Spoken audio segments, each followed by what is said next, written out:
No. வாண்ணா. Sir யாருக்கு தெரியும்ல? தெரிலையே. பெரிய 5 ஸ்டார் ஹோட்டலோட ஓனர் பையன். ஓ, நம்ம ஏரியால எது மெயினான இடம்னு பார்த்து கேட்டுட்டு இருந்தாரு. ஓகே. அதான் நம்ம இடத்துக்கு கூப்பிட்டு வந்திருக்கேன். 20 ஓகே தானே? ஆ, காரில் கேஷ் இருக்கு. என்ன ரேட்டு சொல்லிட்டீங்க, என்ன வேணும்னு சொல்லவே இல்லையே. இட்லி தோசை வேணுமா? ஏன்னா பூரி பொங்கல்லாம் தீந்துருச்சு, இட்லியும் இருக்காது.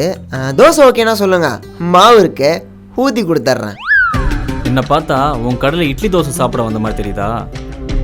எனக்கு ஒன்றும் உன் இட்லி தோசையெல்லாம் தேவையில்லை, இந்த கடை தான் தேவை. ஏண்ணா இட்லி தோசை வைக்கிறேன் தானே எழுதி போட்டிருக்கேன், இடம் வைக்கிறேன்னு எதுவும் எழுதி போட்டிருக்கேண்ணா. என்ன கலாய்க்கிறியா?